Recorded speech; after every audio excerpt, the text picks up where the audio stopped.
आयुष विभाग उत्तर प्रदेश के द्वारा मंडल स्तरीय भाषण प्रतियोगिता का हुआ आयोजन। इस प्रतियोगिता का विषय था मेरे दैनिक जीवन में आयुर्वेद की उपयोगिता। यह प्रतियोगिता बस्ती जनपद के बेगम खैर गर्ल्स इंटर कॉलेज में आयोजित हुई, जहां पर बच्चों ने अपने भाषण से लोगों का मन मोह लिया। देखिए पूरी विस्तृत रिपोर्ट। अशोक हुआ, नीम हुआ, इस तरह जो सिंगल इंग्रेडिएंट है ये अपने लोग उपयोग करते हैं। वो दुकान से लेते हैं या फिर नेचुरल सोर्स से लेते हैं, इसका उनको भी फायदा मिलता है। बारिश का सीजन है तो उस समय हम लोगों की इम्यून सिस्टम सबसे कम हो जाती है और ये जितने भी गरम मसाले हैं ये हमारे इम्यून सिस्टम को तो बढ़ाते ही बढ़ाते हैं। साथ में तुलसी, हल्दी, ये सब एंटीसेप्टिक, एंटीवायरल भी है। काम अच्छा नहीं करेगी। आज के बच्चे देश का भविष्य हैं, तो सरकार जो है आज से लगभग 20 साल आगे की सोच के कार्य कर रही है। हम लोग आयुर्वेदिक चीजों का प्रत्येक उपयोग करते हैं, चाहे वो अपने खाने पीने की चीजें बात होती हैं, अपने मसाले का प्रयोग करते हैं, अदरक है, हल्दी है, धनिया है या अन्य बहुत सारी चीजें होती हैं, उसमें आयुर्वेद के रूप में ही इन चीजों को लेते रहते हैं। और आयुर्वेद का ये नुकसान नहीं है, इससे जो होती है धीरे धीरे आपकी चुटी हो जाती है और बहुत सारी बीमारियां हैं जिससे आपको निजात मिलती है। आप देखा होगा कोरोना काल में जब बहुत सारे लोग से प्रभावित हुए तो ये सलाह दिया गया था कि हम लोग जो है किलो अदरक, तुलसी, काली मिर्च, लौंग, नींबू की चाय। दोस्तों नमस्कार, मैं हूं धर्मेंद्र पांडे और आप देख रहे हैं पंचायत पत्रिका। हम लोग बेगम खैर गर्ल्स इंटर कॉलेज में हैं और यहाँ पे एक प्रतियोगिता आयोजित कराई गई जो कि आयुष मंत्रालय द्वारा आयोजित की गई थी। इसमें यहाँ के जो बच्चे थे उनको यहाँ पे बुलाया गया था।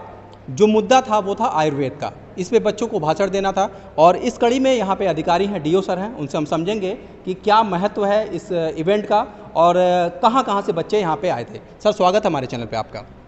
धन्यवाद। सर कहाँ से बच्चे आए थे यहाँ पे और ये जो आज प्रतियोगिता आयोजित की गई है इसका मोटिव क्या है? इस कार्यक्रम में जो प्रतियोगी बच्चे थे किसान इंटर कॉलेज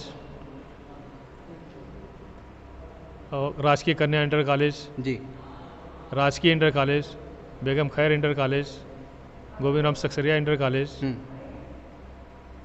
ठीक है सर, तो क्या कार्यक्रम का मोटिव था? बच्चों को मतलब अन्य विषयों पे भी हम लोग बातचीत करा सकते थे, लेकिन आयुष मंत्रालय ने आयुर्वेद ही क्यों चुना?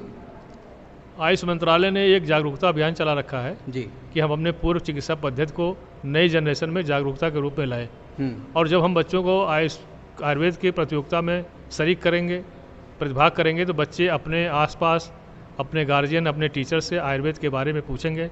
वह स्वयं भी अवगत होंगे और अपने परिवार को भी अवगत कराएंगे और इस प्रतियोगिता के रूप में समाज में एक नया संदेश जाएगा और आयुर्वेद की महत्ता को हम जो विस्तार के रूप में जनमानस में पहुंचा सकते हैं।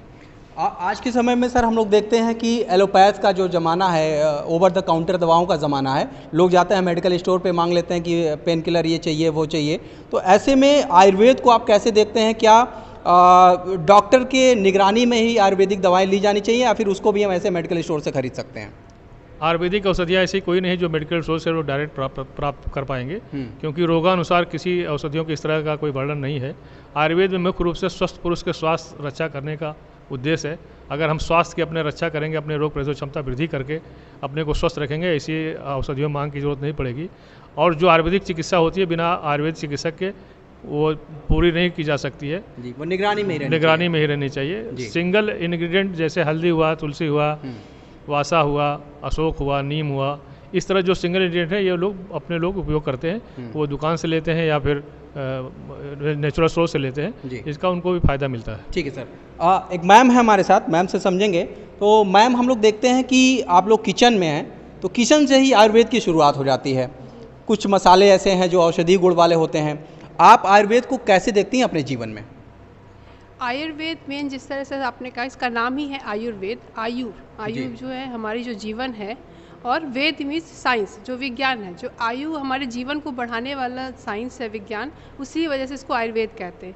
मेन इसमें यही चीज़ें बताई गई हैं। जैसे आज का हमारा जो टॉपिक था वो था कि हमारे दैनिक जीवन में आयुर्वेद की क्या उपयोगिता है। तो इसकी शुरुआत ही हम सुबह उठने से लेकर रात के सोने तक जो भी हम करते हैं वास्तव में जैसे करना चाहिए, ताकि हम अपने जीवन की जो आयु है उसको बढ़ा सकें। तो उसके लिए शुरुआत ही दिनचर्या जो बोला गया है कि सुबह में मुहूर्त में उठिए, सुबह आप 4 बजे उठिए, उसके बाद बोला गया गर्म पानी पीजिए, उसके बाद है काढ़ा बनाइए, जैसे है हमारे घर पे तुलसी है, अदरक है, काली मिर्च है, लौंग, दालचीनी, तेज पत्ता, इन सारी चीज़ों को हम काढ़ा के रूप में इस्तेमाल कर सकते हैं, जो सुबह हमें लेना चाहिए। जिससे इस समय जैसे जो मौसम बदला हुआ है, बारिश का सीज़न है, तो उस समय हम लोगों की इम्यून सिस्टम सबसे कम हो जाती है। और ये जितने भी गर्म मसाले हैं ये हमारे इम्यून सिस्टम को तो बढ़ाते ही बढ़ाते हैं, साथ में तुलसी, हल्दी, ये सब सेप्टिक एंटीवायरल भी है। तो कहीं ना कहीं हमें जो है इस चीज़ से बीमारियों को दूर करके हमारे इम्यून सिस्टम को भी बढ़ाते हैं। तो इसलिए अपर रेस्पिरेटरी ट्रैक्ट जिसे कहेंगे, उसमें सर्दी, जुकाम, बुखार, गिलोय मिला सकते हैं अगर बुखार है तो, इन सब में इसका बहुत अच्छा उपयोग। लेकिन मैम एक चीज़ और आती है बात, जैसे हम लोग कोविड में देखे थे कि ओवर ईटिंग हो गई चीज़ों की, हमने बहुत ड्राई फ्रूट्स खा लिए, बहुत ज़्यादा काढ़े का सेवन ले लिया, तो हमारा लीवर जो अफेक्टेड हो गया। तो ये भी एक सजेशन रहना चाहिए कि मतलब कितनी मात्रा में हमको ये सबसे ज़रूरी चीज़ है आयुर्वेद में, इसीलिए बोला गया चाहे वो आहार हो या आपकी कोई भी दवाई हो, हर चीज़ के लिए मात्रा बोला गया है। मात्रा के अनुसार ही उसका हमें अनुपान। बहुत लोगों ने काढ़े की जैसे मात्रा है कि 70-75 ml हमें लेनी चाहिए, लोगों ने एक ग्लास मतलब 300-400 और कई बार ले लिया, जिसकी वजह से उनके लीवर, मतलब चूंकि ये सारी दवाइयाँ कहीं ना कहीं उष्ण वीर्य हैं, गर्म है। तो अगर उस टाइम कोविड के टाइम भी हम लोग मौसम जो था वो गर्म चीज़ों का था, तो उस गर्म सीजन में हम अगर गर्म दवाइयाँ ही ले लेंगे और ज़्यादा, तो हमारे लीवर और एसिडिटी, ये सारी चीज़ें लोगों को हुई थी। तो थोड़ी ये प्रॉब्लम थी क्योंकि लोगों को सही ज्ञान नहीं था। इसीलिए सरकार ने ये जो भी आयुष क्वाथ है या च्यवनप्राश है, अणुतेल, समशमनी वटी, इन चारों का जो किट तैयार किया है, उसमें हर एक बॉक्स में प्रॉपर लिख भी दिया गया है, ताकि बहुत लोग अगर नहीं समझ पा रहे हैं तो उस बॉक्स की डिस्क्रिप्शन देख करके प्रॉपर वे में कितनी मात्रा में वो दवा लेनी है उसके अकॉर्डिंग बोले। ठीक है। तो सर एक चीज़ और हम समझना चाहेंगे, बच्चों को आयुर्वेद के बारे में समझाया जा रहा है। नई जनरेशन तो मोबाइल में फंसी हुई है, वो गेमिंग डिसऑर्डर में फंसी हुई है, वो गेम खेल रही है, स्क्रीन टाइम दे रही है, आंखें ख़राब हो रही हैं। आप इसको कैसे देखते हैं कि जो सरकार है वो बच्चों को अवेयर कर रही है आयुर्वेद को लेकर? जैसा कि हम अपने घरों में पहले देखते थे, समझाया जाता था कि ये चीज़ खाने से ये चीज़ सही हो जाती है, हल्दी लेने से क्या होता है। तो आज के समय में जो ये मोटिव है सरकार का, जो इस तरह से जागरूकता कार्यक्रम सरकार फैला रही है, इसके बारे में आपकी क्या राय है? देखिए, किसी भी भवन की जो सबसे मजबूत कड़ी रहती है वो नींव रहती है। नींव जितनी मजबूत रहेगी भवन उतना मजबूत रहेगा। इसको एक तरीके से ये समझ सकते हैं कि जैसे जंजीर है, तो जंजीर की अगर कड़ी जो है मजबूत नहीं रहेगी तो जंजीर जो है अपना काम अच्छा नहीं करेगी। आज के बच्चे देश का भविष्य हैं, तो सरकार जो है आज से लगभग 20 साल आगे की सोच के कार्य कर रही है, और चूंकि इन बच्चों के ऊपर देश का भविष्य है, उनके कंधे को मजबूत करा रही, इसलिए उनको प्रॉपर ज्ञान दे रही है। और इस ज्ञान के अंतर्गत कि जो चीज़ें हैं, बच्चे मोबाइल में हैं, बच्चे जो है आज व्यस्त हैं, तो टेक्नोलॉजी का उपयोग लेते हुए, जैसे आप देखेंगे MyGov ऐप में इन्होंने हर दिन हर घर आयुर्वेद का क्विज जो है डेवलप किया है। इसी तरह से हमारे आयुष मंत्रालय की विभिन्न प्रकार की वेबसाइटें हैं, विभिन्न वेबसाइटें हैं, आयुष कवच ऐप है, उसमें आयुर्वेद की पूरी जानकारी दी हुई है।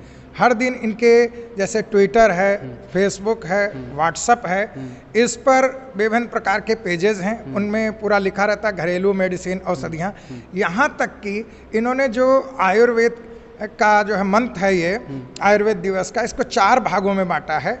और जो है सबसे पहले जैसे मोटा अनाज के बारे में बताया है, इसके बाद इसमें अभी ये सप्ताह मानसिक स्वास्थ्य के बारे में। आप देखते हैं कि जैसे बड़े से लेकर छोटे तक हर आदमी को कहीं ना कहीं तनाव रहता है, और आयुर्वेद में इस तनाव को कम करने के लिए विभिन्न प्रकार की विधियां बताई गई हैं, जिसमें विभिन्न प्रकार के मेध्य रसायन हैं, मंडूकपर्णी, शंखपुष्पी, ब्राह्मी, कुछ चीज़ें ऐसी हैं जैसे आगे योगासन के बारे में भी बताया गया है। इनका प्रयोग करके हम तनाव मुक्त रह सकते हैं।